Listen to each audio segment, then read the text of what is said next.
യോ guys, welcome back to my channel.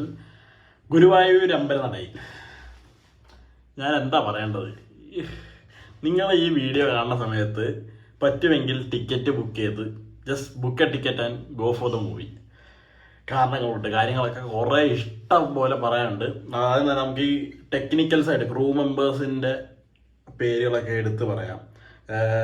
Editor John കുട്ടി, നല്ലൊരു എഡിറ്റിംഗ് ആണ്. കാരണം എന്ന് വെച്ച് കഴിഞ്ഞാൽ ഈ പടത്തിലൊരു സാധനമുണ്ട്. കാരണം ബേസിൽ തുടക്കം ദുബായിലാണ്. അപ്പോൾ കല്യാണം ഉറപ്പിക്കുമ്പോൾ അനശ്വരമായിട്ടുള്ള ഒരു ഫോൺ കോൾ ഉണ്ട് വെട്ടി കിടന്നിട്ട്. അപ്പോൾ അതിൻ്റെ അവിടെ ഒരു എഡിറ്റിംഗ് സാധനം ഉണ്ട്. അവിടെ നടുക്ക് ഇങ്ങനെ വെട്ടിയിട്ട് ഒരു സൈഡിൽ അനശ്വരയും മറ്റേ സൈഡിൽ ബേസിലും നമ്മൾ കുറേ കണ്ടിട്ടുണ്ട്. അതിങ്ങനെ സ്പ്ലിറ്റ് ആയിട്ട് ഫോൺ കോൾസ് ഒക്കെ ഇങ്ങനെ വരുന്നത് നമ്മൾ കണ്ടിട്ടുണ്ട്. പക്ഷേ ഇത് കാണാൻ ലിറ്ററലി കാണാനായിട്ട് ഒറ്റ കിടക്കയിൽ അവരിരുന്ന് കിടന്ന് സംസാരിക്കുന്ന കണക്കാണ് എനിക്ക് തോന്നിയത് ആദ്യം കണ്ടപ്പോൾ. കിടിലൻ എഡിറ്റിംഗ് ബ്രോ.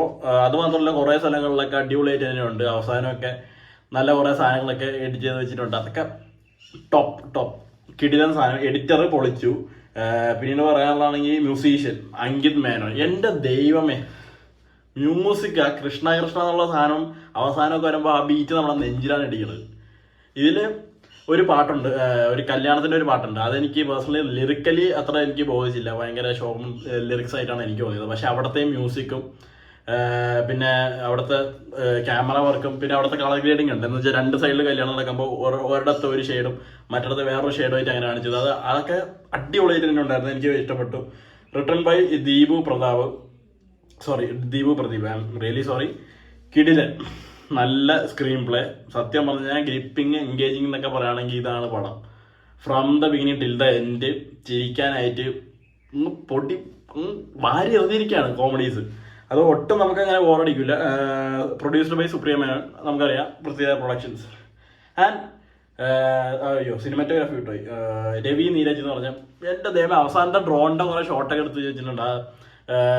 ഗുരുവായൂരിൻ്റെ അകത്തായിട്ട്, അമ്പലത്തിൻ്റെ അകത്തായിട്ട് കുറേ ഡ്രോൺ ഷോട്ട്സ് ഒക്കെ എടുത്തു. എൻ്റെ ദൈവമേ, ഒരു വട്ടത്തിൽ ഇങ്ങനെ കറങ്ങി വന്നേക്കുന്ന ഒരു സാധനമൊക്കെ ഉണ്ട്. കാണാൻ ഒന്നും പറയില്ല.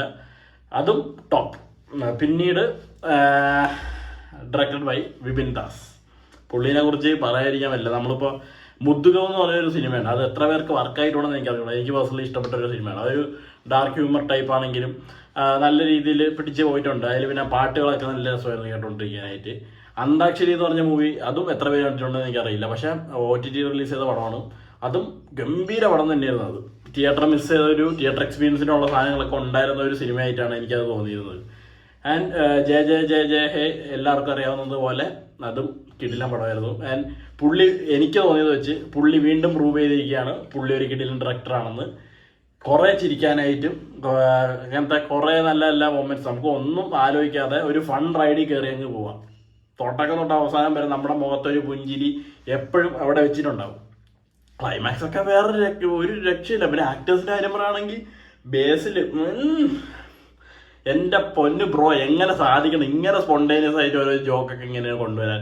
ബേസിൽ മാത്രമല്ല, ബേസിലിനെ ഒറ്റയ്ക്കല്ല, രാജുവേട്ടനായാലും. രാജുവേട്ടനെ ഞാൻ ഇത് ട്രെയിലർ കണ്ടപ്പോൾ ഞാൻ വിചാരിച്ചു ഒരു കോമിക്കൽ ടൈപ്പ് വില്ലൻ, ആ ഒരു വില്ലന് വേണ്ടി ചിലപ്പോൾ കുറച്ച് ഓവറാക്കിയൊക്കെ പുള്ളി ചെയ്യുമെന്ന് വിചാരിച്ചു. പക്ഷെ അങ്ങനെ ഒന്നുമില്ല. വേണ്ടത് വേണ്ടിടത്ത് നല്ല രീതിയിൽ പുള്ളി ടാർഗറ്റ് ചെയ്താണ് ഷൂട്ട് ചെയ്തിരിക്കുന്നത്. അതെല്ലാം അടിപൊളിയായിട്ട് തന്നെ ഉണ്ട്. പിന്നീട് നിഖിലയായാലും അനശ്വരയായാലും അവർക്ക് കൊടുത്തിരിക്കുന്ന റോൾസൊക്കെ ഗംഭീരമായിട്ട് ചെയ്തു. വേറെ അടുത്ത കോമഡി താരം ജഗദീഷ് ഏട്ടൻ, ബൈജു ചേട്ടൻ, പിന്നെ അഖിൽ കവലയൂർ എന്ന് പറഞ്ഞൊരു മച്ചാനുണ്ട്. നമ്മുടെ സ്റ്റാർ മാജിക്കിൻ്റെ ഒക്കെ ഒരു അസോസിയേറ്റ് ഡയറക്ടറോ എന്തോ ആണ് പുള്ളി.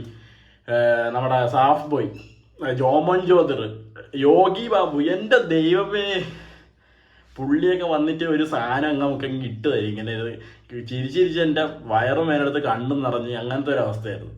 പിന്നെ നമ്മുടെ മച്ചാനുണ്ട്, അയ്യോ എനിക്ക് പേരറിഞ്ഞൂടാ, നമ്മുടെ രോമാഞ്ചത്തിലെ ഹാൻഡ്സ് വെക്കണ ഒരു മച്ചാണ്, മുകേഷ് എന്നൊക്കെ പറഞ്ഞ അതിലുള്ള, എനിക്ക് പേരറിഞ്ഞൂടാ. I am really sorry bro, but നിങ്ങൾ പൊളിച്ചടക്കി. പിന്നെ പിന്നീട് പറയണ അശോകനല്ലോ, അയ്യോ ആരായിരുന്നു, അങ്ങനത്തെ കുറച്ച് നല്ല നടന്മാരുണ്ട്. നമ്മുടെ കോട്ടയം രമേശ് ഏട്ടനും പിന്നെ മറ്റേ വേറൊരു മച്ചാനുണ്ട്, പുള്ളികൾ ആട്ടുമുട്ടിയിലൊക്കെ ഉള്ള മറ്റേ ചക്ക ബിജു, അങ്ങനത്തെയൊക്കെ പറഞ്ഞ ഒരു പുള്ളി ഉണ്ടല്ലോ. ആ മച്ചന്മാരൊക്കെ ഈ പടത്തിലുണ്ട്. നല്ല വണ്ണം അവർക്കൊക്കെ കൊടുത്തിരിക്കുന്ന റോള് അടിപൊളിയായിട്ട് തന്നെ അവരൊക്കെ ചെയ്തു പോയിട്ടുണ്ടെന്ന് തന്നെ പറയണം. Each and every character in this movie. ഞാൻ ആദ്യമായിട്ടാണ് ഒരു കോമഡി പടം കണ്ട് ഇങ്ങനെ രോമാഞ്ചത്തോടെ അറിയാറ്. ക്ലൈമാക്സിലൊക്കെ ഒരു സാധനം ഉണ്ട്. അതിന് ഗുരുവായൂർ അമ്പലനട, ഞാൻ ഹിന്ദി വരാം. ഗുരുവായൂർ അമ്പലനട, മനസ്സിൽ മിഥുനമഴ, പൃഥ്വിരാജ്. ഇനി നിങ്ങൾ ഊഹിച്ചെടുത്തോ എന്താണ് അവിടെ വരേണ്ടതെന്ന്. ആ ഒരു സാധനം കൊണ്ടുവന്നതും എനിക്ക് ശരിക്കും ഇഷ്ടപ്പെട്ടു. ഞാൻ ശരിക്കും ചിരിച്ചു. അയ്യോ, ഒരു രക്ഷയുണ്ടായിരുന്നില്ല. ടോട്ടലി ഒരു fun packed family oriented movie. പക്ഷെ രാജുവേട്ടൻ്റെ നല്ലൊരു ഫൈറ്റ് സീൻസും, നല്ലൊരു ഫൈറ്റ് സീൻ അത് അടിപൊളിയായിട്ട് ഞാൻ എടുത്ത് വെച്ചിട്ടുണ്ട്. പുള്ളീൻ്റെ പിന്നെ അറിയാലോ, പുള്ളി അങ്ങ് കട്ടയാണ് മൊത്തം. എനിവേ ഞാൻ ശരിക്കും എൻജോയ് ചെയ്തു. ഞാനും എൻ്റെ ഒരു ഫ്രണ്ടും കൂടിയാണ് പോയത്. ഞങ്ങൾ കണ്ടപ്പോൾ ശരിക്കും അത് ഇഷ്ടപ്പെട്ടു. ബാക്കിയുള്ളവർക്ക് നിങ്ങൾക്ക് പടം കണ്ടിട്ട് തീരുമാനിക്കാം. എനിക്ക് ടോട്ടലി ഇതൊരു അങ്ങനത്തെ ഒരു എന്താ പറയുക, ഒന്നും ആലോചിക്കാതെ ചുമ്മാ പോയിരുന്ന് പൊട്ടിച്ചിരിക്കാൻ. പ്രേമലുവിന് ശേഷം ഇത്രയും നന്നായിട്ട് ഞാൻ ചിരിക്കുന്നത് ഇപ്പോഴാണ്, എനിക്ക് തോന്നിയ കാര്യമാണ്. അപ്പോൾ നിങ്ങൾക്ക് തീരുമാനിക്കാം ഈ സിനിമ എവിടെ എത്തിക്കണം എന്നൊക്കെ. ഞാൻ ഇതിൻ്റെ ഒരുമാതിരി സിനിമയിൽ അസോസിയേറ്റിനൊക്കെ അങ്ങനെയൊന്നുമില്ല, എനിക്കിഷ്ടപ്പെട്ടു, അത്രേ ഉള്ളൂ. അപ്പോൾ ഇനിയും അടുത്ത പടങ്ങൾക്ക് വേണ്ടി വെയിറ്റിംഗ് ആണ്. ഇനി രാത്രി നമ്മുടെ മറ്റേ നാദാം കേസോടിൻ്റെ മറ്റേ ക്യാരക്ടർ സ്പിൻ ഓഫ് ഉണ്ടല്ലോ, ആ സിനിമ കാണാൻ പോകുന്നുണ്ട്. കണ്ടിട്ട് പറയാം ഗൈസ്, പൊളിച്ചടയോ. ഇനിയിപ്പോൾ അടുത്ത ആഴ്ച നമ്മുടെ ഏത് ടർബോ, പിന്നെ മന്ദാകിനി എന്ന് പറഞ്ഞ പടമുണ്ട്. തലവൻ കാണണം. ഫ്യൂരിയോസ മെയ് മാസം.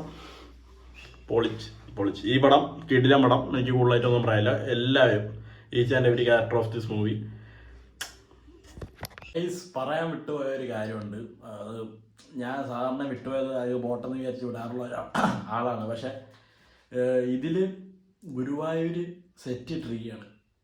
അത് സെറ്റ് തന്നെയാണ്. കാരണം ഇപ്പോഴത്തെ ഒരു ഇതൊക്കെ പണ്ട് നന്ദനമൊക്കെ പോയി ഷൂട്ട് ചെയ്തിട്ടുണ്ടെന്ന് ഞാൻ കേട്ടിട്ടുണ്ട്. ഇതൊന്നും അങ്ങനെ ഷൂട്ട് ചെയ്യാൻ ഇപ്പം പറ്റൂല. ഇപ്പോഴത്തെ അവിടുത്തെ ആ ഒരു സെക്യൂരിറ്റി ഇതൊക്കെ വെച്ച് പുറത്ത് ഔട്ടറൊക്കെ അവർക്ക് എടുക്കാം, പക്ഷെ ഉള്ളിൽ അങ്ങനെ എടുക്കാൻ പറ്റൂല. ഞാൻ കണ്ടപ്പോഴത്തേക്ക് ഞാൻ ഈ റീസെൻ്റ് ഡിസംബറിൽ ഗുരുവായൂർ പോയ ഒരാളാണ്.